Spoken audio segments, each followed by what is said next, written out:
here he is at last, the mystery man of India. Our first glimpse as the Rajputana came alongside at Marseille. And there's a woman of whom you've probably all read, but never seen in a picture. Miss Madeline Slade, the English daughter of an admiral, who now prefers to be known as Malara Ben. She's one of Mr. Gandhi's most devout disciples.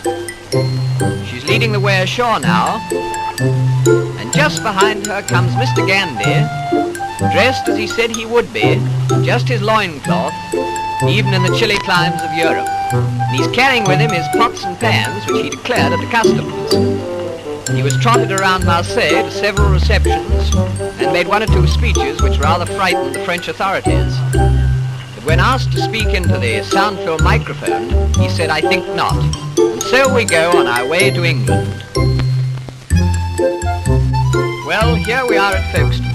The Biarritz coming alongside, and as Gandhi said, in proper English weather, pouring rain and bitterly cold. This Slade was the first ashore to tend to the luggage, that is, the goat's milk, etc. She was followed by Gandhi's son, and then came the little man, still scantily clad, but with an extremely wet blanket around his tiny frame. I'm sure he must have been frozen. We were in thick overcoats. He picked his way through the puddles along the quay side. He was wearing sandals, by the way, to the waiting motor car, for he decided that he'd rather go up to London by road. He insisted on sitting up in the front seat with the driver. He said that he could see better that way. So he tucked himself in, and so off to London, whilst his followers went by the boat train. In town, quite a lot of people had waited in the pouring rain outside the Friends Meeting House on the Euston Road to see what he really looked like. But at first they were quite disappointed, because he went in the back way. But shortly afterwards he left by the front way. And then they really did see quite a lot of him, even his knees.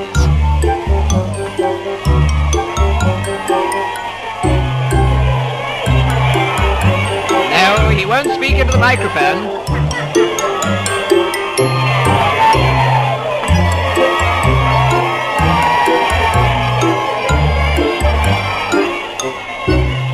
And so to his popular home, where we leave this bizarre little man, whose coming has caused so much comment, complete with loincloth, spinning wheel and goat's milk, feeling sure that he cannot complain of his reception or the publicity he has received, from which, by the way, we always understood that he shrank.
Mahatmagandhi takes the initiative in uncertain, troubled India.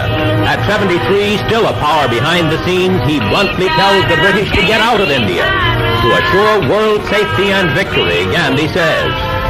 But India, mystic land of 350 million, thousands of religions and hundreds of languages, India, with an enemy penetrating her borders for the first time in 300 years, has a pitifully small home army to defend herself against Japan. With Jap attack imminent, India must depend on meager industries for ships, supplies, and replacements. Crude, primitive methods in a war of assembly line mass production. Can this strange land defend itself? England demanded the right to continue to control India's defenses, but was flatly rejected by Indian leaders. These pictures, long delayed in reaching the United States, tell the story of Britain's proposal that included plans for post-war Indian self-government. But in this fabulous princely setting, India cast her die. To the residence of Britain's 11th hour negotiator, Sir Stafford Cripps, came political giant Pandit Nehru. British educated, he favored compromise. And the cameras recorded meetings of the Indian National Congress and the Muslim League, meetings that brought final rejection of the Cripps plan. Yet in this hour of failure for his mission, Sir Stafford had these words: India is threatened. All who love India must bring their energies to her immediate help. America watched with concern. Lewis Johnson, America's special observer, finds this good news. General Wavell still active on the Indian scene. But meanwhile, Gandhi attacks all Allied intervention, and India's future remains a dark question.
Ashes are all that remain of the man who symbolized India's finest aspirations. As the last religious rites are performed, a nation gives itself up to grief.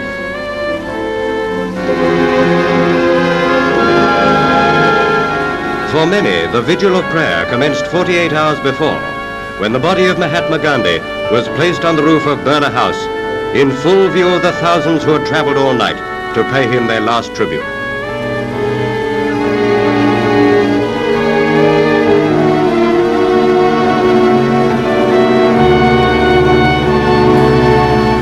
Laid on a hastily converted army truck, the body was drawn into the vast crowd lining the roads to the cremation ground. Flames strewed a saffron shower of petals over the roof, while at the funeral pyre, the relatives and friends built mounds of flowers and perfumed spices high on the sandalwood loft. Nearby with his family sat the Governor-General with officials of the government. The flower-decked cortege moved slowly through the dense throng. Tens of thousands wept openly as the body passed by them. Premier Nehru, traveling on the funeral coach with Gandhi's youngest son, appeared bewildered in his depth of grief.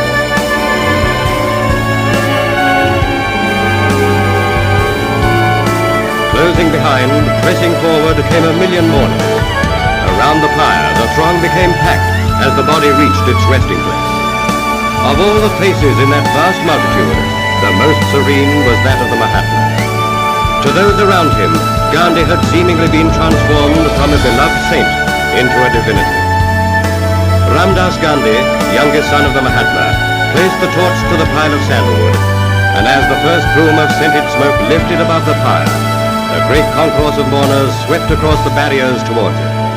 Against this tremendous human tide, the police were almost powerless. Mourners were forced close to the fiercely burning ghat.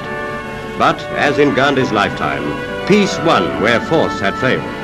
The mass hysteria was broken by the chanting of a hymn. Mahatma Gandhi has become immortal.